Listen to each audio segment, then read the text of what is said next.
Boa noite, meus amados e queridos amigos e irmãos que estão aí acompanhando mais uma live diretamente da Igreja Adventista Central de Vitória. Sejam todos muito bem-vindos. É uma grande alegria ter vocês conosco. É muito bom a gente abrir aqui o nosso chat da transmissão no YouTube e ver que já temos mais de 100 pessoas, mais de 100 dispositivos conectados conosco.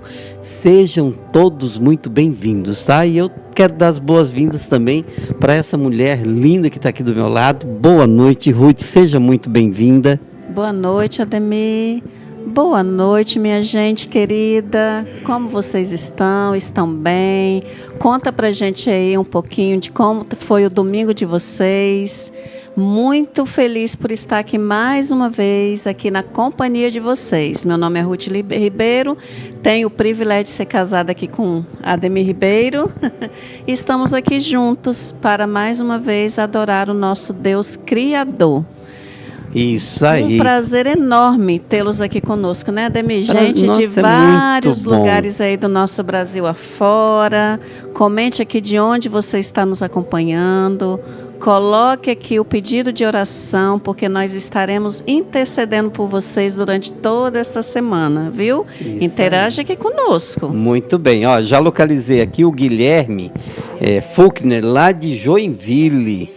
Muito, olha só, lá em Santa Catarina nos acompanhando aqui. Bom, que bênção ter pessoal aqui de Joinville aqui, viu? A gente tem um carinho enorme pelas pessoas lá de Joinville, né, Ademir? Sim, Santa Catarina é um estado que a gente tem um muito carinho gostoso, muito especial, né? A gente já passeou por lá e é verdade. Um lugarzinho muito gostoso, muito lindo, por sinal, viu? Mas nós temos Seja aqui também o Bel Freitas, lá de Itaiobeiras, Minas Gerais. Olha, esse lugar eu não conheço, preciso conhecer Itaiobeiras, hein? Não conheço esse lugar, não. Tem aqui também, Ademir, Maria Júlia, assistindo da cidade de Apode, Rio Grande do Norte. Olha! Abraço, Maria Júlia, seja muito bem-vinda. A Simone Maria, lá de Alagoinhas, na Bahia. Ou seja, se a gente for ficar lendo aqui, cada um de onde é que está nos assistindo, a gente vai perder todo o nosso tempo aqui, lembrando cada detalhe, né? Mas é bom. Mas olha, é muito gostoso a gente participar de uma igreja ativa, né, Ruth? Nossa, Ademir, é incrível. Esse final de semana, eu não sei se você está acompanhando, mas esse final de semana nós tivemos o início das atividades do Clube de Aventureiros Pedras Preciosas. E olha que programação que eles fizeram, tá? Dizem por aí que o ano começa depois do carnaval, né? Pois carnaval já foi. Então, passou o carnaval. É hora de começarmos com todo vapor e essa igreja não fica para trás não, gente. Já começou com todo vapor, né, Ademir? Sim, já começamos aqui com os desbravadores, como diz Ademir, e os aventureiros também iniciaram ontem as atividades com todo vigor. Isso aí. Né? Agora, Ruth, nesta quinta-feira nós daremos início a uma outra atividade que é extremamente, assim, impactante aqui na Igreja Central de Vitória. Você lembra o que se trata? Muito, são os 10 dias de oração, né? 10 dias de oração. Nos acompanha aí, né? As igrejas, né, Ademir, não só aqui, mas a Igreja Adventista, ela todo nesse período após, né, o carnaval, né, o feriado de carnaval, a gente entra em 10 dias de oração. Isso é um programa mesmo. Extremamente importante. Aquele encontro na praia não tem de participar. Preço, né? Aqui na Central a gente costuma fazer os encontros de manhã, 6 horas da manhã, na praia de Camburi. Né? E se você estiver aqui na região, você é o nosso convidado para nos acompanhar. Geralmente a gente está ali naquele primeiro pier, a gente chama ali daquele pier ali do Iemanjá, né? Sim. Ali próximo, geralmente a gente fica por ali. Então se você está aqui por perto, 6 horas da manhã a gente se encontra ali naquele local. Nós estaremos lá logo dedicando assim, nossas primeiras horas do dia ao nosso Deus, que é merecedor de toda a nossa gratidão e adoração, não é isso? Agora, se você não está aqui perto da gente, por favor, procure uma igreja adventista perto de você, que também estará acontecendo os 10 dias de oração. E no sábado, dia 2, teremos as 10 horas de jejum e oração. É um programa que vale a pena e realmente assim, é impactante. Eu vou pedir para a produção soltar um videozinho. Esse vídeo vai explicar um pouquinho melhor do que se trata esses 10 dias.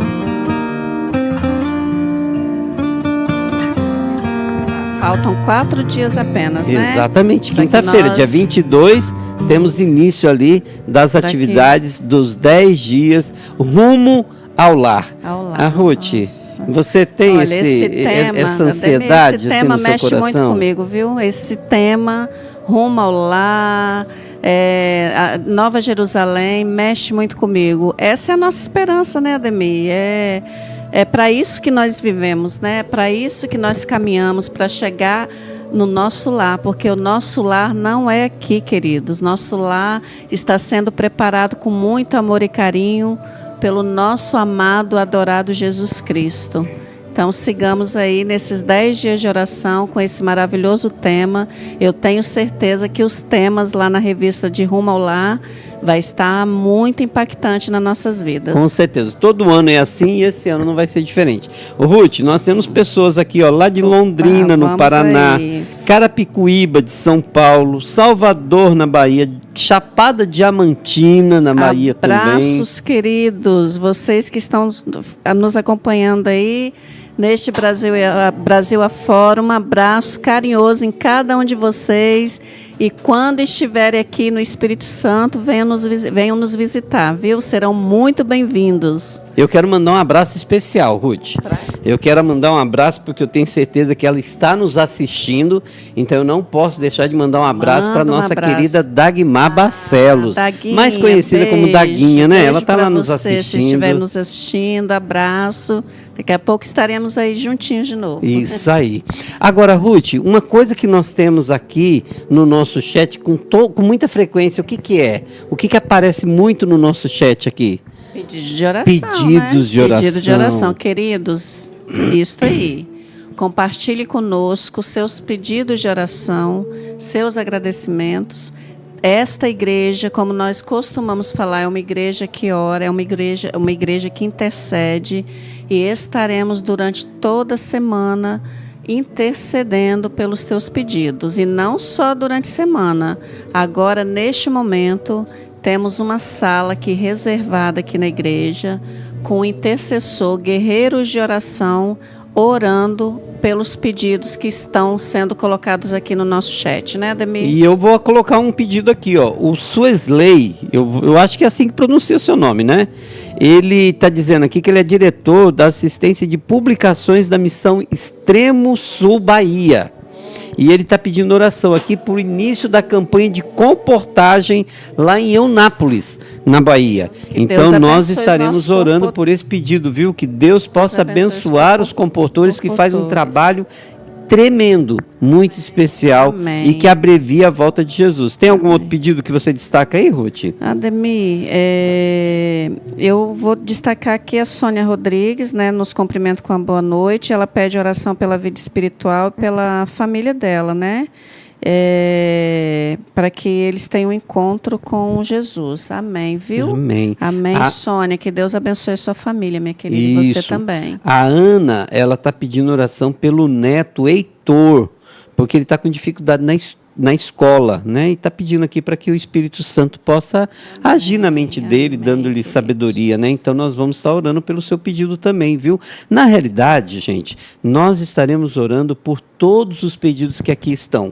Não só agora, durante o decorrer do culto, nós temos uma equipe que está lá intercedendo em uma sala especial, mas durante o decorrer da semana nós temos um grupo de pessoas intercessoras, que graças a Deus nós fazemos parte, né, Ruth? Graças e a nós Deus, intercedemos pelos pedidos que são apresentados aqui no chat. É lógico que a gente não vai conseguir apresentar todos eles aqui, porque são muitos, mas pode ter certeza, todos eles chegarão até o altar do Senhor. Mas eu sei que nosso tempo está acabando, mas uma coisa eu quero lembrá-los aí. Vocês já curtiram a nossa página hoje? Já deram o seu like lá, gente? Não se esqueçam, isso é muito importante para fortalecer o nosso canal, para levar essa mensagem para muito mais pessoas.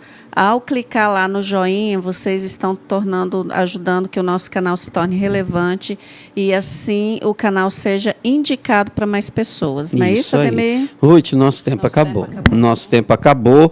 E você faz uma oração para a gente? Agora, eu queria dar um último recadinho para vocês.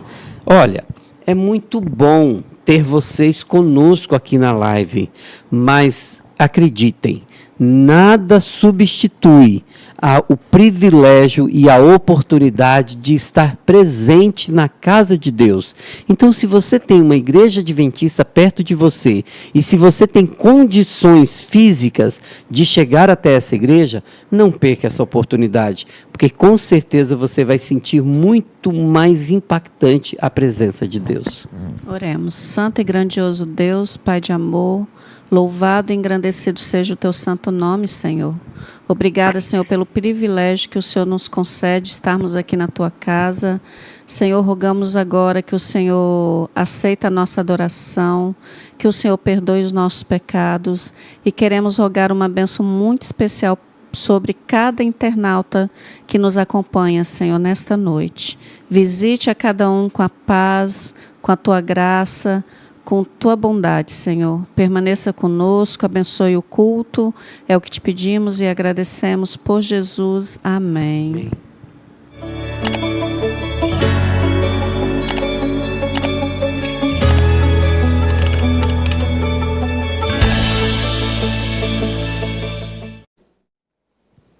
Boa noite, sejam todos bem-vindos à Casa de Deus. Boa noite para você também que nos acompanha por essa transmissão. Sejam todos muito bem-vindos, sintam-se à vontade. Nesse momento eu quero te convidar, em reverência, a curvar a sua fronte para falarmos com Deus. Santo Deus, que alegria, que privilégio é estarmos iniciando a semana na Tua presença. Estamos aqui, Senhor, para louvar e bendizer o Teu santo nome e por isso pedimos que aceite o nosso louvor e a nossa adoração. Fique com cada um de nós, Senhor. É o que te pedimos em nome do Senhor Jesus Cristo. Amém. Boa noite. Para a gente mais uma vez, uma satisfação estarmos na casa de Deus para entregar a Ele o louvor e a adoração que nós temos como a melhor forma de agradecer a Ele pelos nossos dons e talentos. Então, nesse momento, gostaria que você, onde você estiver, aqui presencialmente ou em casa, possa cantar conosco. Nesse momento nós vamos declarar a Deus que somente Ele é santo, somente Ele é justo e onipotente. Cantemos juntos, Santo, Santo, Santo.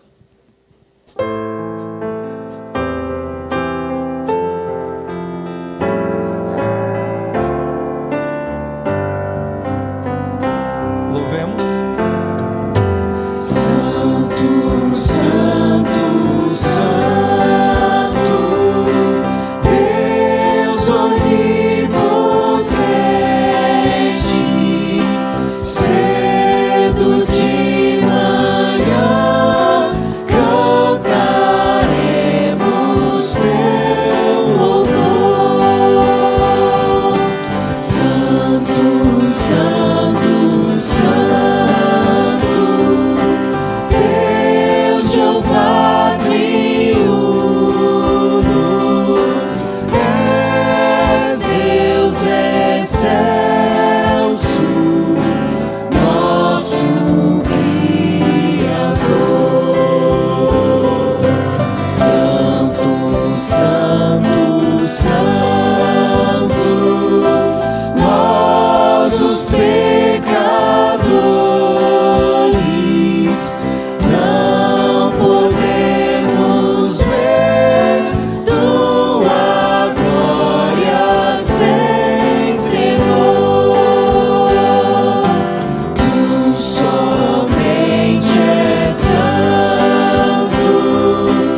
Amém. Acabamos de cantar que nós cremos no Deus onipotente, um Deus que criou o céu, a terra, o mar, as fontes das águas, e Ele era, é e sempre será, desde antes da fundação do mundo, o Deus criador do céu e da terra. E nós cremos nesse Deus, por isso que nós devemos diariamente buscá-lo ao acordar, na madrugada, e devemos crer nele e sermos firmes, e cremos em suas promessas, porque só crendo em Deus, entregando a nossa vida a Ele, que nós teremos o resultado dos nossos sonhos, dos nossos objetivos, e que nós possamos cada dia mais sermos firmes nessas promessas que Ele fez a cada um de nós, desde o seu povo lá da terra do Egito, as pessoas, como Ele foi fiel com aquele povo, e até hoje nós possamos confiar em suas promessas nos dias de hoje.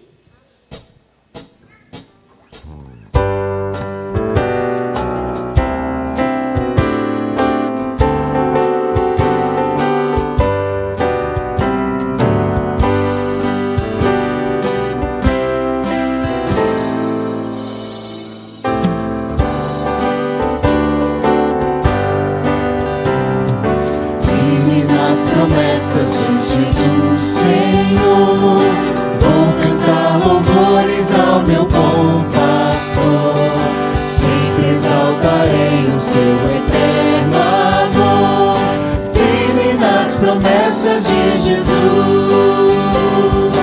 firme, sempre firme nas promessas de Jesus, firme nas promessas de Jesus, meu mestre, firme,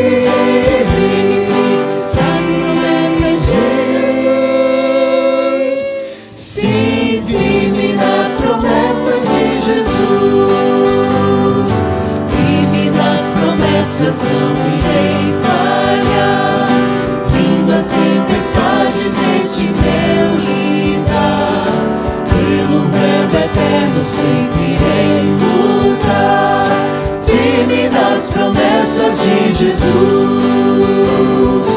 firme, sempre firme nas promessas de Jesus, firme nas promessas de Jesus, meu mestre, firme, sempre firme.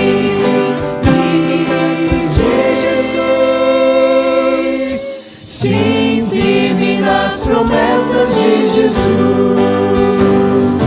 firme nas promessas do Senhor Jesus, em amor ligado com a sua cruz, cada dia mais me alegro nessa luz, firme nas promessas de Jesus, firme nas promessas de Jesus, firme nas promessas de Jesus, meu mestre, firme nas promessas de Jesus,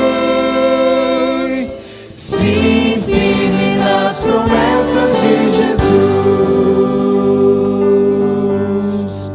Amém. 2 Pedro 1, versículo 3 nos diz: visto como pelo seu divino poder nos têm sido doadas todas as coisas que conduzem à vida e à piedade, pelo conhecimento completo daquele que nos chamou para a sua própria glória e virtude, pelas quais nos têm sido doadas as suas preciosas e muito grandes promessas. Nesse momento, você terá a oportunidade de devolver as bênçãos que o Senhor tem te dado. E você que nos acompanha pelo YouTube também irá aparecer um QR Code. E você também terá a oportunidade de louvar a Deus com os seus dízimos e as suas ofertas.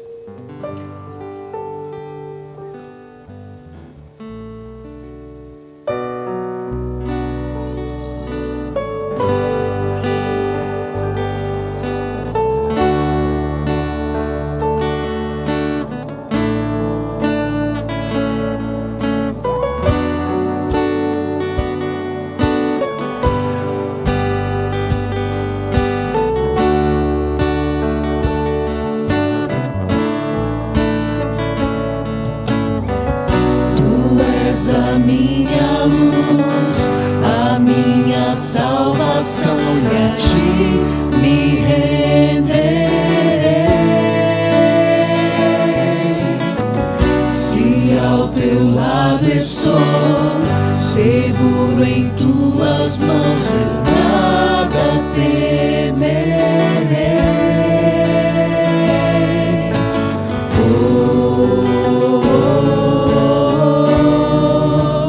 Tu és santo, ó Senhor.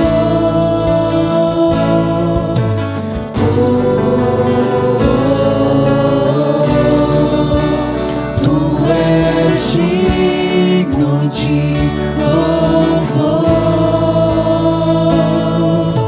Só em ti confiarei, eu nada temerei.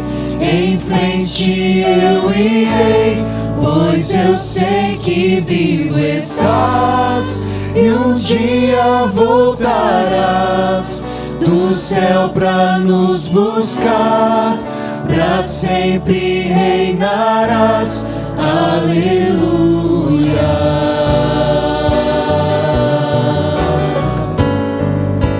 Nós possamos crer todos os dias no Deus que virá para nos buscar, nos levar para morar com Ele eternamente nas mansões celestiais. Tu és a minha luz, a minha salvação, e a ti me renderei. Se ao teu lado estou, seguro em tuas mãos, eu nada temerei.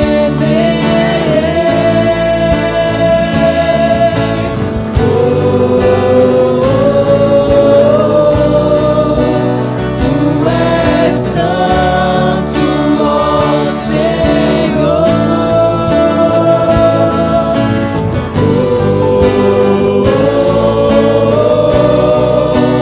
Tu és digno de louvor. Só em ti confiarei, eu nada temerei. Em frente eu irei, pois eu sei que vivo estás e um dia voltarás do céu pra nos buscar, pra sempre reinarás.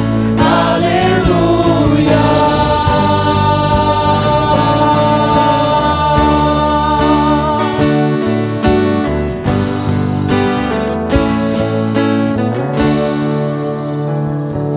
Vem Jesus, vem Jesus, Maranata, ora vem Senhor Jesus. Vem Jesus,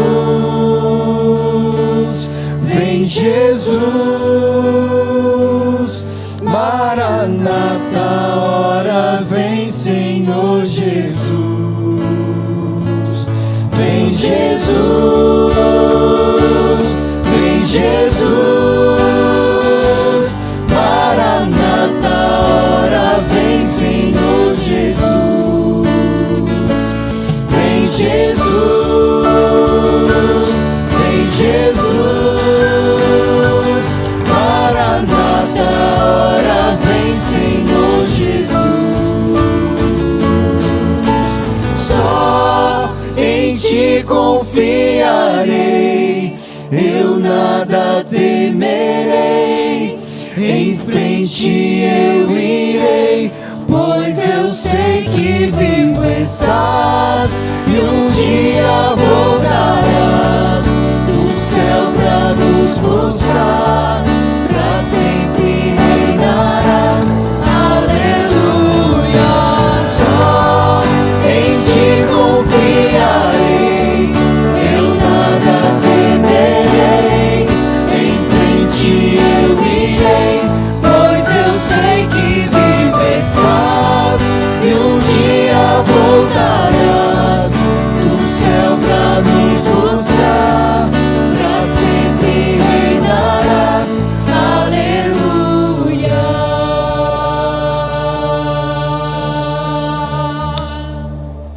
Esse é o momento da nossa oração intercessora e o momento que nós iremos orar também pelos dízimos e as ofertas. Mas antes eu queria ler um texto que está em Isaías 41:10. nos diz: não temas, porque eu sou contigo. Não te assombres, porque eu sou teu Deus. Eu te fortaleço e te ajudo e te sustento com a minha destra fiel. Eu não sei o que te motivou a vir aqui hoje, não sei como tem sido a sua semana, ou o fardo que você carrega, ou bem mesmo as alegrias que você tem vivido. Mas eu sei de uma coisa, que nós a todo momento devemos louvar e agradecer a Deus, porque se estamos respirando é por misericórdia dele.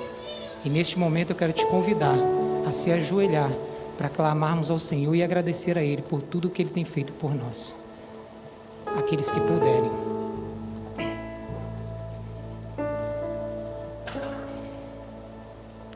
Santo Deus, bendito seja o Teu nome sobre todo o universo, Senhor.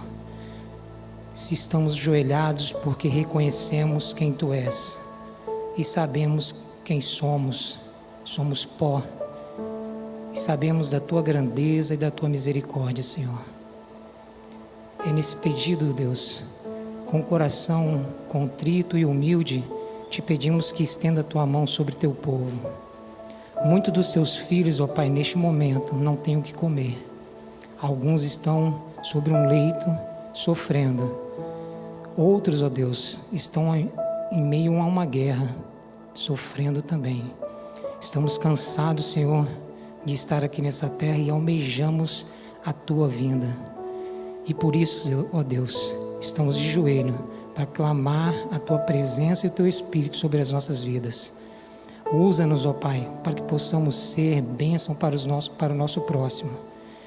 Nos ajude a ser boas pessoas. Limpa o nosso coração e a nossa mente para estar diante de Ti, Senhor. E, por favor, não se esconda a Tua face de nós, Senhor. Te agradecemos por tudo que tem feito por nós, pelas ricas bênçãos, pelo pão de cada dia, pela proteção de nos levar e nos trazer para os nossos lares. Nesse momento também, ó Deus, eu quero pedir sobre os nossos jovens, os jovens dessa igreja, onde quer que eles estejam, Senhor, onde quer que a planta do pé deles pisarem, ali Tu estás.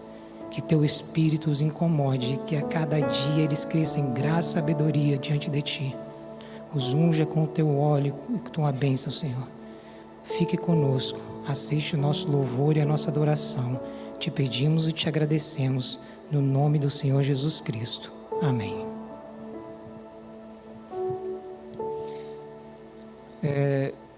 Eu estava pensando mais cedo, né? Ontem a gente teve um culto muito bonito, muito abençoado. Tivemos aqui alguns adolescentes cantando, fazendo aquele louvor lindo. Depois tivemos uma mensagem maravilhosa. Hoje nós estávamos em nossas casas, almoçamos, ficamos com os nossos queridos. E chegou domingo à noite.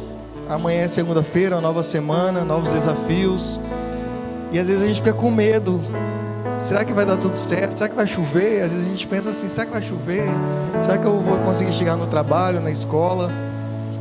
E a gente às vezes coloca a nossa ansiedade muito à tona, assim, e a gente se preocupa tanto e esquecemos que nós temos um Deus que fala que não devemos temer se estamos com Ele. Então, se hoje você está com essa ansiedade, está com essa preocupação, não temas. Jesus disse que Ele morreu na cruz para que nós tenhamos vida. É até meio estranho quando fala morrer para viver. Na fraqueza se torna forte, não entendo. Mas é isso que Deus quer mostrar para cada um de nós. Não temas, porque eu estou contigo. E esse louvor que vamos cantar nesse momento fala justamente sobre isso. Não há o que temer.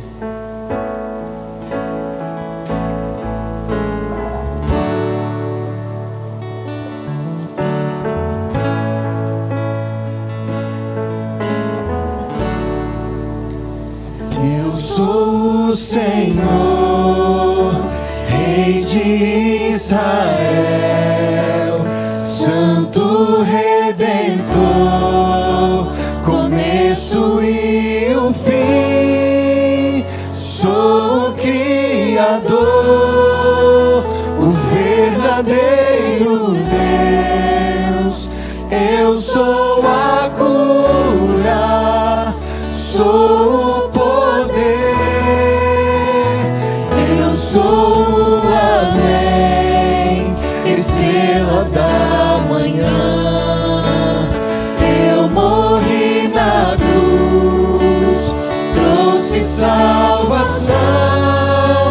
Conheço a tua dor, ouço teu clamor, e minha destra não falhará.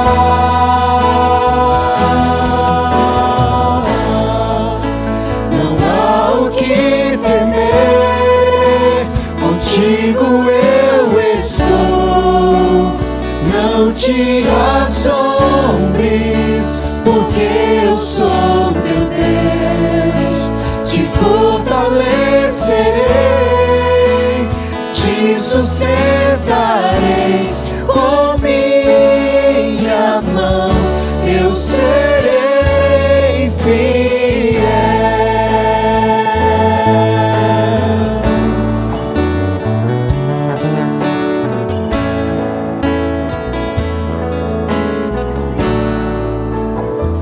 Eu sou o Senhor, Rei de Israel, Santo Redentor, começo e o fim. Sou o Criador, o verdadeiro Deus. Eu sou a cura, sou o poder. Eu sou, amém, estrela da manhã.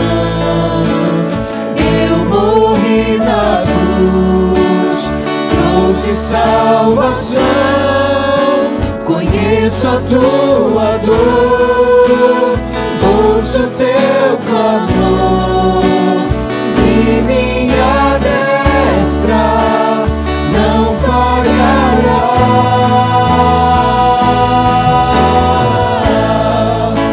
Não há o que temer, contigo eu estou. Não te assombres, porque eu sou teu Deus. Te fortalecerei, te sustentarei. Com minha mão eu serei fiel.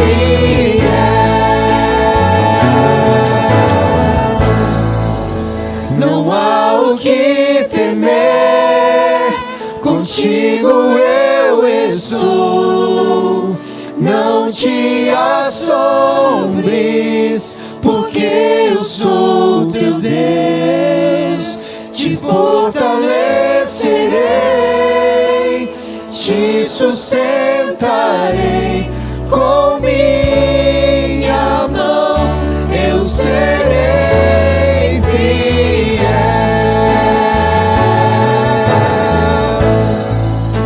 Não há o que temer, contigo eu estou. Não te assombres, porque eu sou teu Deus.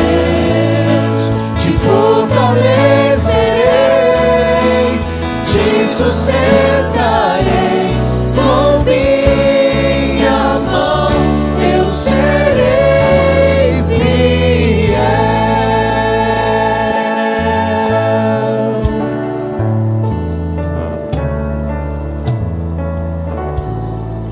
Amém. Deus seja louvado. Bendito seja o nome do Senhor por sua fidelidade, por seu amor por cada um de nós.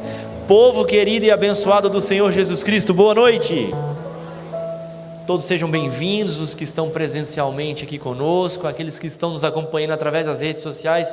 Um big abraço para você, aonde quer que você esteja assistindo. Que Deus te abençoe. Gostaria rapidamente de apresentar o nosso pregador, o nosso orador, aquele no qual seremos pastoreados esta noite, o pastor Gustavo. Pastor Gustavo é nosso líder do MDA. O que seria isso? Ministério dos Desbravadores e Aventureiros da União Sudeste Brasileira. Pastor, o que é a União Sudeste Brasileira? É uma sede administrativa que cuida de 3 estados do nosso país.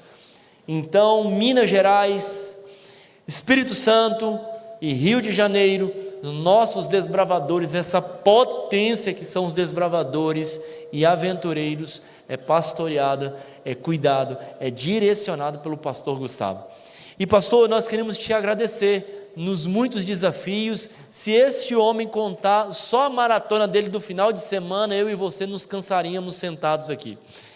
Então, mesmo na correria, na dinâmica do ministério, ele está aqui conosco para falar aos nossos corações, e toda a nossa gratidão ao Senhor. Obrigado, pastor, que Deus te use.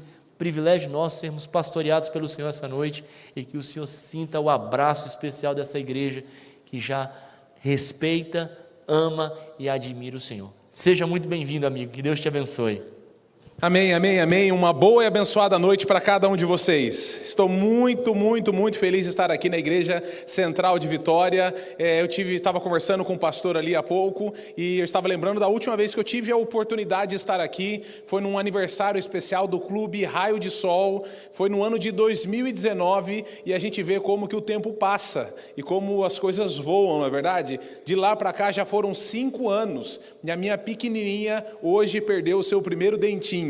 Olha só, como as coisas passam rápido, né? Eu queria cumprimentar também aos nossos amigos que estão nos acompanhando também através da internet, e tenha certeza que a mão poderosa do nosso Deus onipresente também há de abençoar você aí onde você está. Eu queria nesse momento convidar você a fazermos mais uma oração, se você me permitir, pode ser? Oremos. Querido Pai que está no céu, nós queremos te agradecer imensamente pelas suas bênçãos. Temos a certeza da sua presença na nossa vida, e pedimos mais uma vez que o Senhor nos abençoe através do seu Santo Espírito nessa noite. Que ao abrirmos a tua palavra, possamos ser abençoados, tocados e transformados pelo seu poder. É isso que nós pedimos e agradecemos em nome de Jesus. Amém. Se você quiser abrir a sua Bíblia aí no livro de João, no capítulo 1, no versículo 1, e enquanto você vai abrindo, eu gostaria de fazer uma breve introdução interessante sobre o livro de João.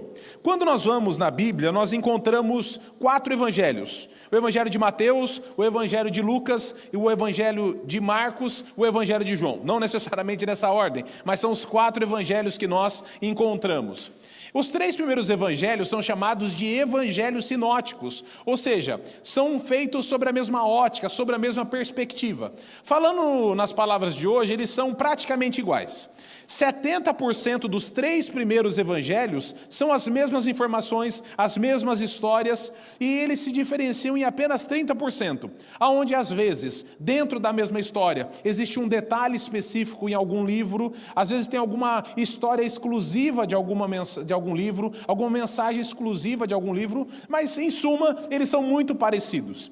E você poderia pensar assim, mas por que é que Deus pediu para que 3 pessoas diferentes, 4 pessoas diferentes, no caso os 3 evangelhos sinóticos são 3 pessoas, porque Deus pediu para que 3 pessoas diferentes escrevessem praticamente a mesma coisa?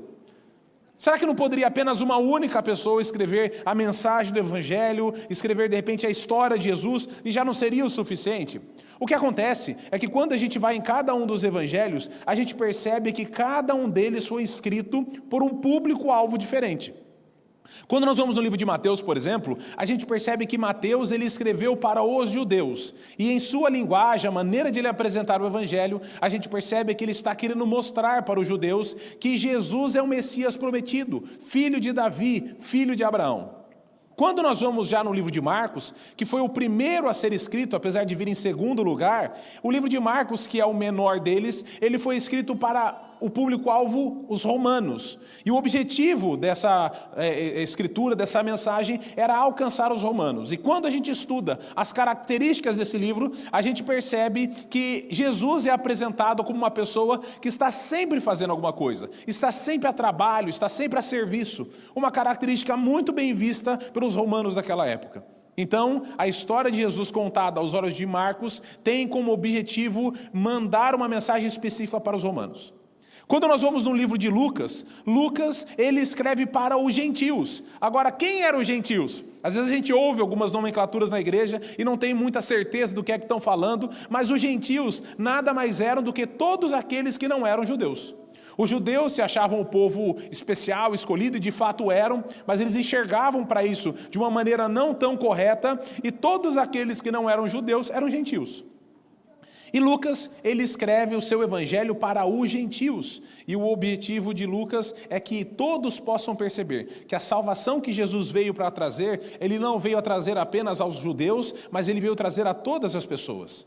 É interessante que lá no livro de Mateus, quando nós estudamos a genealogia de Jesus, a genealogia de Jesus vai até Abraão, vai descendo, descendo, descendo e chega em Abraão. Quando nós vamos no livro de Lucas, a genealogia de Jesus, quando chega em Abraão, continua descendo. Até que a gente chega lá no capítulo 3, no versículo 38, se eu não me engano, e lá diz assim que Cainã é filho de Enós, Enós filho de Sete, Sete filho de Adão e Adão filho de Deus. Lucas está tentando mostrar que a salvação é para todas as pessoas, porque todos nós somos filhos de Deus também. Quando nós vamos para o livro de João ele é totalmente diferente dos outros.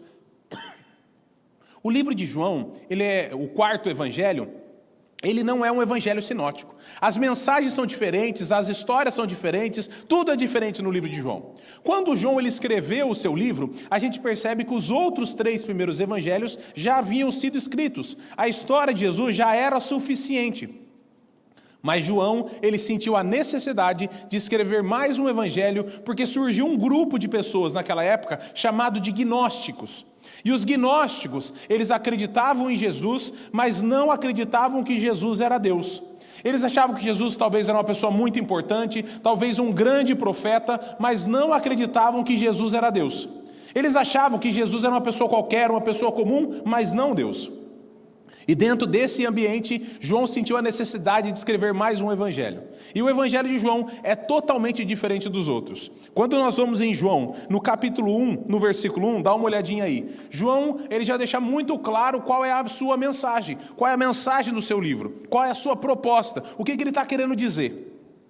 E aqui em João, no capítulo 1, no versículo 1, diz o seguinte: no princípio era aquele que é a palavra, em outras traduções diz o verbo.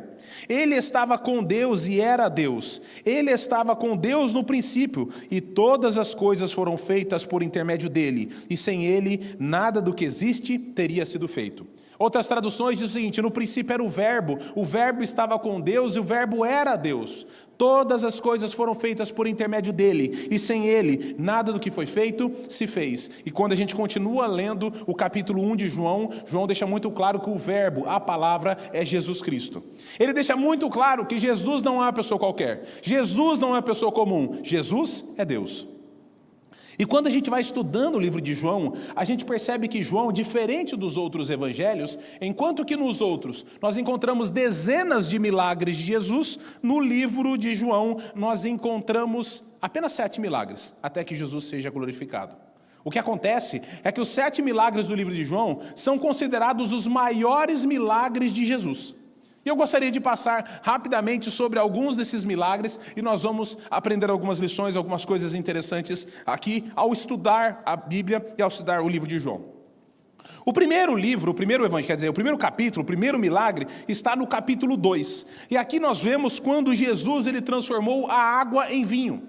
Jesus ele estava numa festa de casamento. E lá nessa festa de casamento, isso mostra para nós que Jesus ele era uma pessoa social. Ele participava da vida social das pessoas.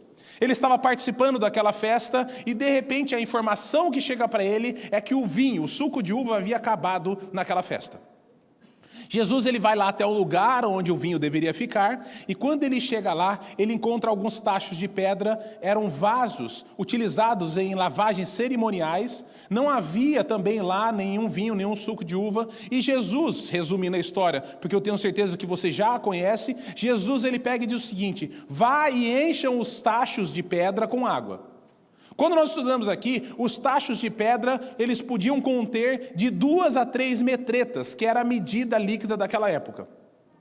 Aqueles homens vão lá, sem entender o que Jesus estava pedindo, eles vão lá e jogam água dentro dos vasos, e quando eles estão fazendo isso, ao terminarem, de repente aparece o mestre de cerimônias, que aparentemente não sabia muito bem o que estava acontecendo. E de repente ele vai até os tachos de pedra, e quando ele chega lá, ele vai lá experimentar aquilo que era para ser água, e o que é que ele diz? Por que é que vocês deixaram o melhor vinho para o final? Eu pergunto para vocês, Jesus ele tocou na água, sim ou não? Jesus ele tocou nos tachos de pedra, sim ou não? É interessante que aquele que é apresentado como a palavra pelo livro de João, pelo poder da palavra, ele transforma a água em vinho.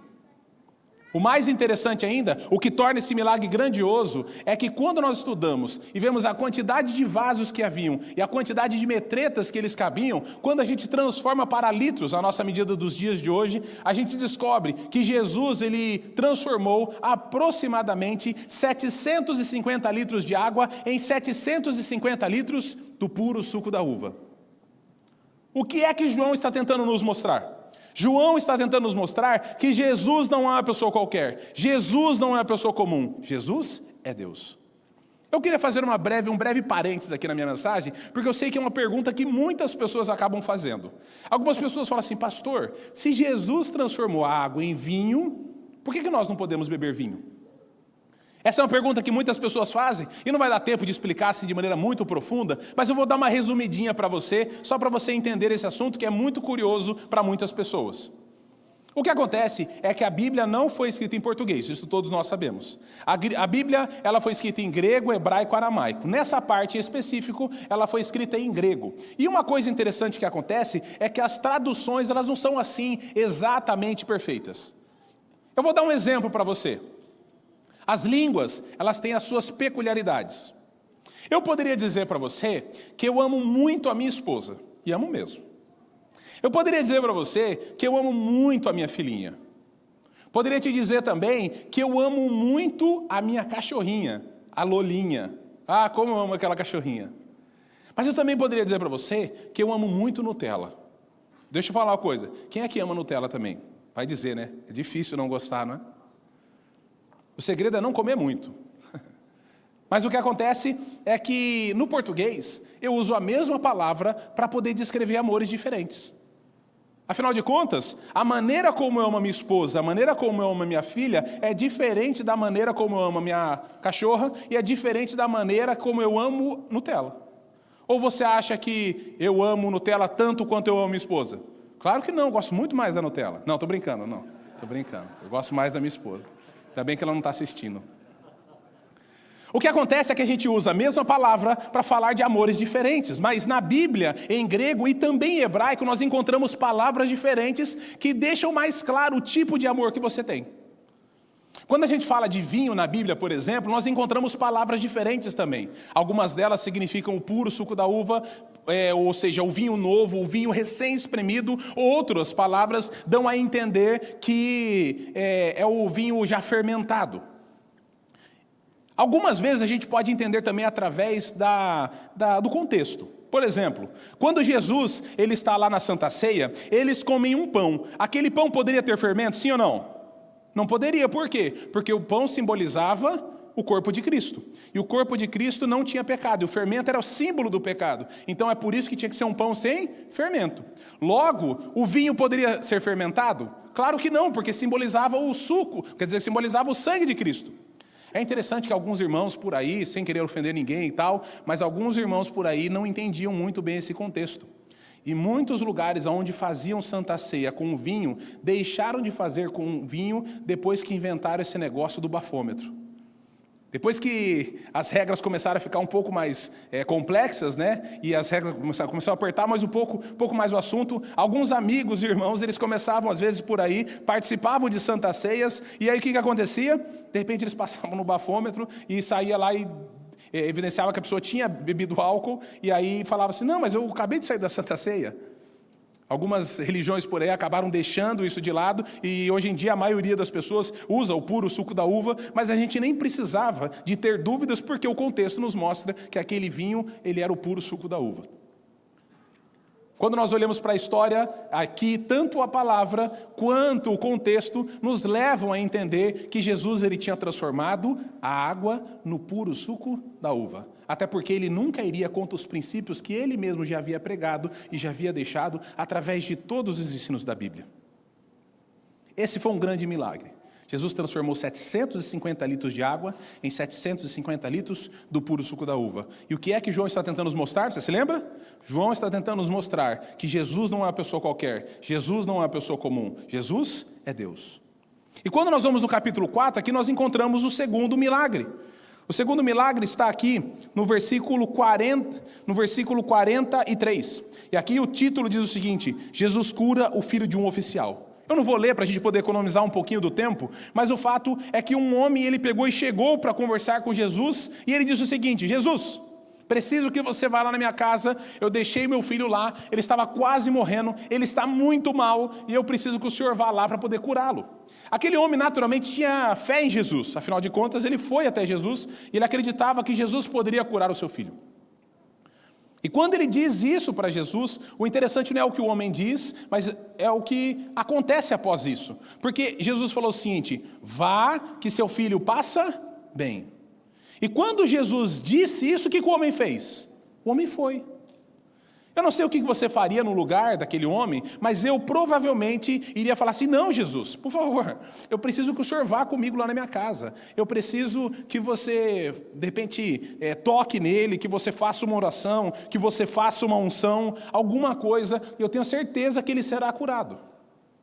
Mas não é isso que o homem faz. Jesus diz: vai, que o seu filho passa bem. E o homem foi. Ele volta numa viagem que era de aproximadamente 33 quilômetros, e quando ele chega na sua casa, uma viagem aqui de 33 quilômetros naquela época, era uma longa viagem, as pessoas não tinham carro, e quando ele está chegando perto de casa, os servos vêm à sua direção. E quando os servos vêm, ele faz a pergunta: como está o meu filho? E o que os servos dizem? O seu filho passa bem. E ele faz uma segunda pergunta: desde que hora que meu filho passa bem? E se eu não me engano, eles falam, desde a hora 9. E o texto bíblico diz que aquele homem reconheceu que foi exatamente o momento em que Jesus disse: vai que seu filho passa bem. Eu pergunto para você mais uma vez: por um acaso Jesus ele tocou no menino? Será que Jesus ele foi lá na casa do menino? Ele fez uma unção no menino? Não, Jesus estava a 33 quilômetros de distância do menino. Jesus, por um acaso, mandou um copinho de água que custava R$200, dizendo para ele que se ele tomasse, ele seria curado, como eu já vi em alguns lugares por aí? Será que por um acaso Jesus pegou uma toalhinha, enxugou o seu suor e falou o seguinte: ó, leva isso aqui por R$200 que você vai tocar no menino vai ser curado? Foi isso que Jesus fez? Não. Aquele que é apresentado como a palavra pelo livro de João, pelo poder da palavra, ele faz com que um menino que estava a 33 quilômetros de distância recobre a sua saúde. O que é que João está tentando nos mostrar? João está tentando nos mostrar que Jesus não é uma pessoa qualquer, Jesus não é uma pessoa comum, Jesus é Deus. E aí nós vamos no terceiro milagre que nós encontramos no Evangelho de João. Está no capítulo 5.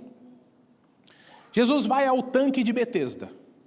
Naquela época as pessoas acreditavam que de vez em quando passava um anjo, tocava na água e a água se mexia. E o primeiro que pulava na água, ele era curado. Jesus ele foi naquele lugar. O tanque de Betesda, caso você não saiba, era um ambiente pagão. Jesus não foi lá apenas para curar uma pessoa, mas Jesus foi lá para resgatar um filho. E quando ele chega lá, ele encontra aquele rapaz que acreditava nisso. O que era um tremendo absurdo. Afinal de contas, Deus não nos abençoa por meio de competição. Aliás, vou até dizer uma coisa para você: nós não merecemos nenhuma bênção de Deus.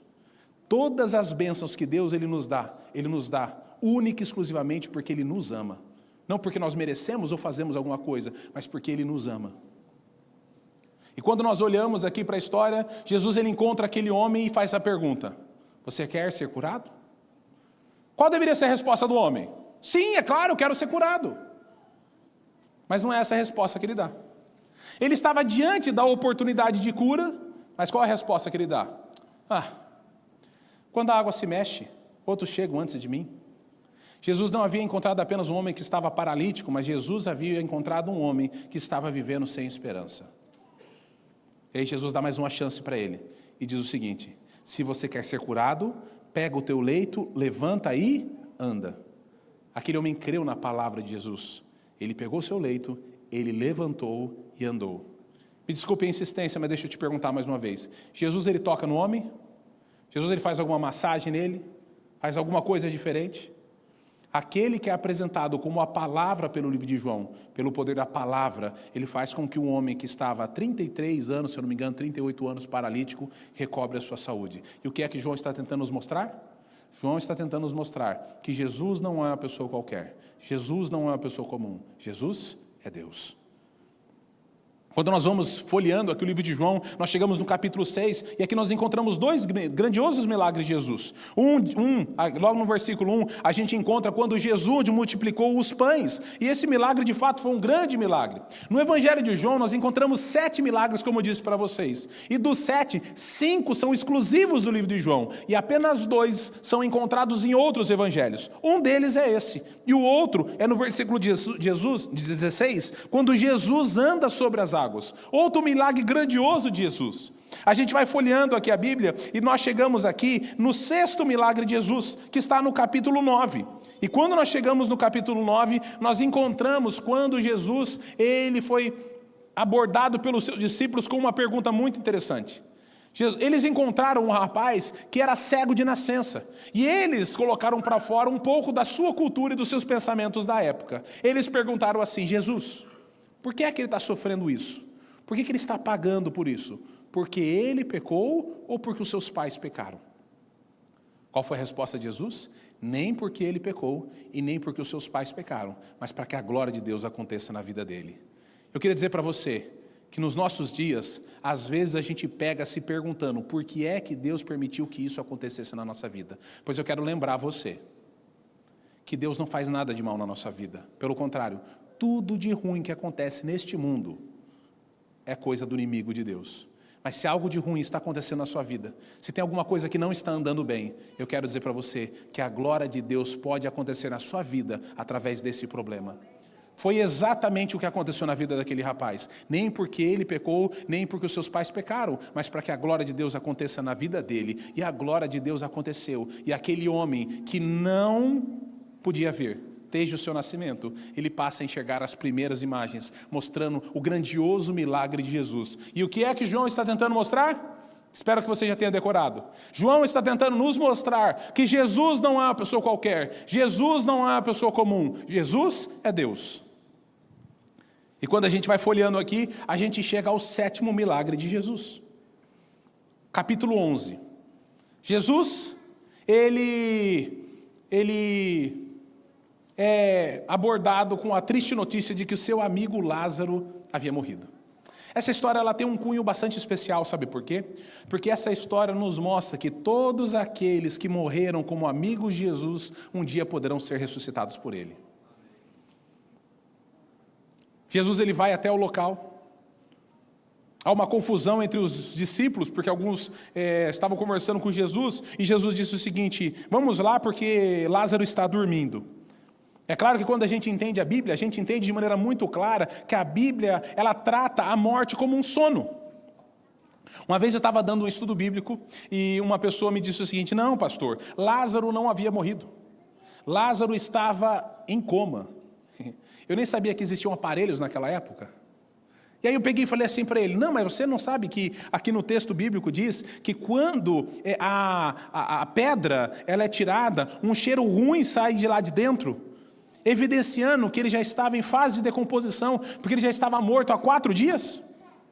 Aí a pessoa que eu estava estudando a Bíblia falou assim: não, pastor, aquele cheiro ruim que saiu de lá de dentro é porque ele já estava há 4 dias sem tomar banho. As pessoas tentam encontrar explicações mirabolantes para alguns conceitos da Bíblia, sendo que a Bíblia é muito clara. Quando Jesus vai falar assim: olha, vamos lá para despertar Lázaro, porque Lázaro está dormindo. E os discípulos aparentemente não haviam entendido e falaram o seguinte: se ele está dormindo, ele está tudo bem com ele. E aí Jesus percebeu que eles não haviam entendido, e Jesus deixa muito claro, Lázaro morreu. Aqui eu vou deixar uma curiosidade para você que eu não vou responder, porque eu quero te incentivar a estudar um pouquinho mais a Bíblia por conta própria durante essa semana. É interessante que Jesus, quando ele foi para lá, ele já foi com um objetivo. Jesus ele já sabia que iria ressuscitar o seu amigo. Mas se Jesus ele sabia que ia ressuscitar o seu amigo, por que a Bíblia traz um versículo tão conhecido quando diz que Jesus chorou? Por que Jesus chorou sendo que ele sabia que ia ressuscitar o seu amigo? Essa resposta eu não vou dar, mas tem um livro, para vocês que estão aqui e aqueles que estão em casa, chamado Desejado de Todas as Nações. E lá tem um capítulo específico sobre a morte de Lázaro, e lá traz a resposta, e eu convido você a estudar isso ao longo dessa semana. O fato é que quando Jesus ele chega lá, ele pede para que tirem lá a pedra da frente, e Jesus diz a célebre frase: Lázaro, saia de onde você está. E aquele homem que estava há 4 dias morto, ele recobra a sua vida e sai de lá vivo, nos mostrando o poder de Deus mesmo sobre a morte. E o que é que João está tentando nos mostrar? João está tentando nos mostrar que Jesus não é uma pessoa qualquer, Jesus não é uma pessoa comum, Jesus é Deus. Eu falei no início da mensagem que o livro de João era um livro diferente e que ele tinha quantos milagres? Quantos são? 7 milagres, exato. E por quantos milagres que nós passamos? 7 milagres. Está na hora de terminar o sermão, eu não é, pastor? O que acontece é que eu gostaria de propor para você um último milagre. Pastor, você não disse que são 7? Pois é, são 7. Os estudiosos dizem que são 7. Os teólogos dizem que são 7. Todo mundo diz que são 7, mas eu acho que são 8.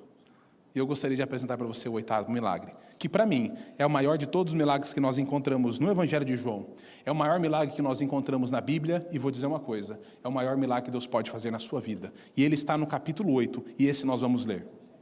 Capítulo 8, versículo 1, aqui diz o seguinte: Jesus, porém, foi para o Monte das Oliveiras. Ao amanhecer, ele apareceu novamente no templo, onde todo o povo se reuniu ao seu redor. E ele se assentou para ensiná-lo. Os mestres da lei e os fariseus trouxeram-lhe uma mulher que foi o quê? Surpreendida em adultério. Fizeram-na ficar em pé diante de todos e disseram a Jesus: Mestre, essa mulher foi surpreendida, e preste atenção no detalhe, em ato de adultério. Na lei, Moisés nos ordena apedrejar tais mulheres. E o Senhor, o que nos diz? Eles estavam usando essa pergunta como o quê? Preste atenção nesse outro detalhe. Armadilha, a fim de terem uma base para acusá-lo. Mas Jesus inclinou-se e começou a escrever no chão com o dedo. Visto que continuavam a interrogá-lo, ele se levantou e lhes disse: Se algum de vocês estiver sem pecado, seja o primeiro a tirar a pedra nela. Inclinou-se novamente e continuou escrevendo no chão.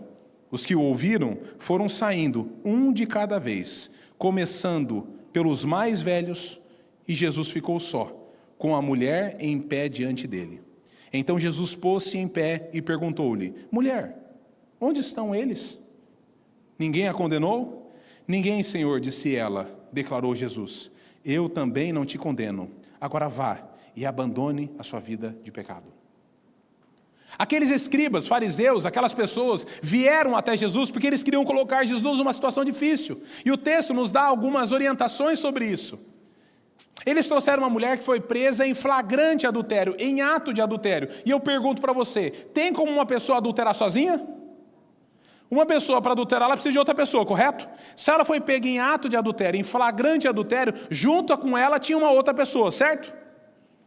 E aí eu pergunto para você, aonde está o homem da história? É interessante que a lei de Moisés de fato dizia que tais mulheres deveriam ser apedrejadas, mas não apenas a mulher, também o homem. Mas aonde está o homem da história? Não é à toa que o texto diz que era uma armadilha para terem de que acusar Jesus.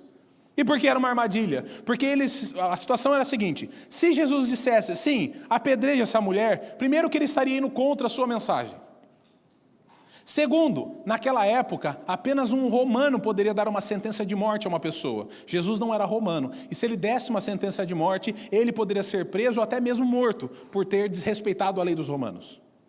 Agora, se Jesus dissesse o seguinte, não apedreje essa mulher, ele estaria indo contra a lei de Moisés. E ao ir contra a lei de Moisés, ele poderia ser preso, ele poderia até mesmo ser morto, porque estava indo contra a lei de Moisés.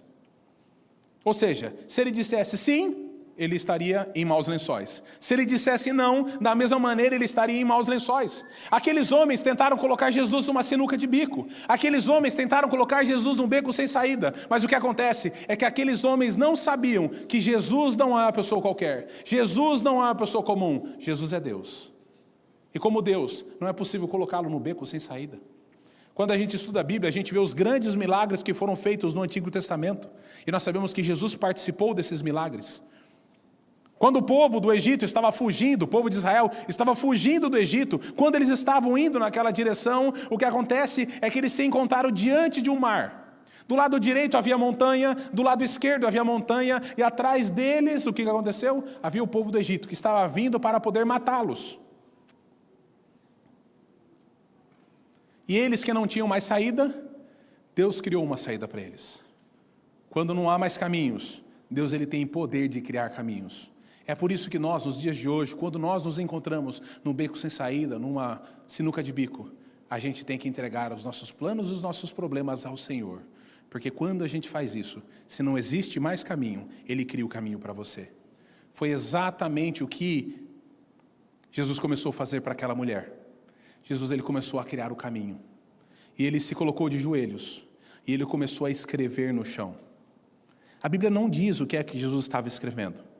Mas nós temos o livro Educação comentando sobre esse assunto e diz que lá Jesus estava escrevendo o pecado daqueles homens. E tudo nos leva a crer que era isso mesmo, porque o texto bíblico diz que eles saíram de lá acusados pela própria consciência.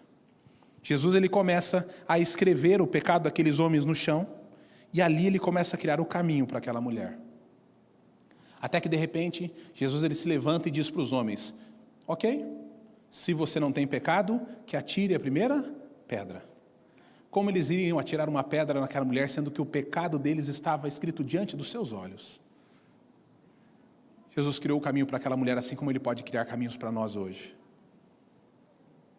E Ele se levantou e disse: mulher, onde estão eles? Ninguém a condenou? Ninguém, Senhor, disse ela. Declarou Jesus: eu também não te condeno. Talvez você possa dizer: pastor, eu já entendi a mensagem. Eu sei que milagre que o senhor está falando. Jesus tem o poder de ler o nosso coração. Ele conhece a nossa mente. Ele conhece o nosso íntimo, Ele conhece os nossos pensamentos, assim como Ele conhecia o coração daqueles homens e conhecia o pensamento daqueles homens.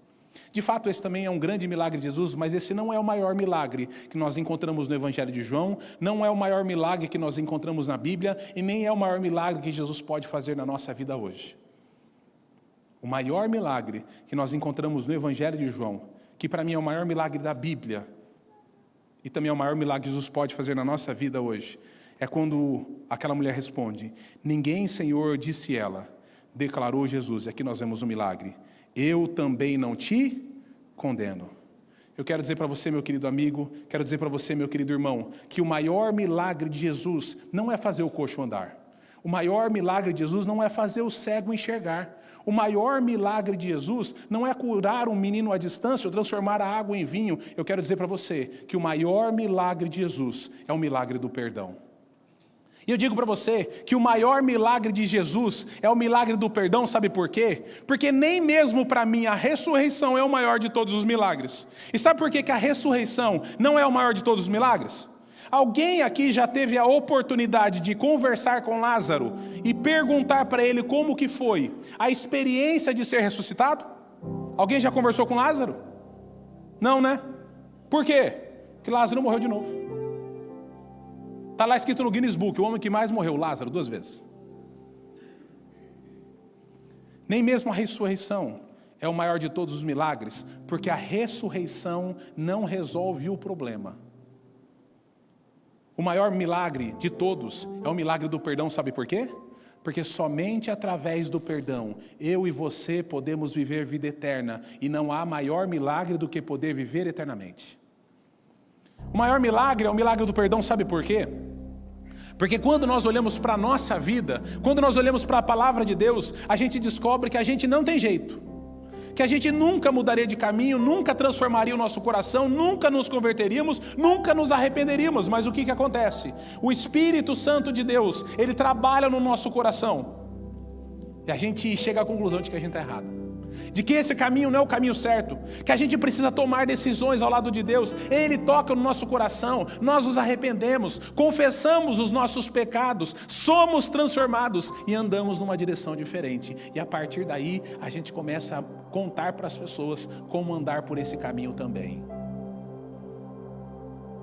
O maior de todos os milagres não é fazer o coxo andar, não é fazer o cego enxergar. O maior de todos os milagres é o milagre do perdão, porque somente através do perdão eu e você podemos viver vida eterna.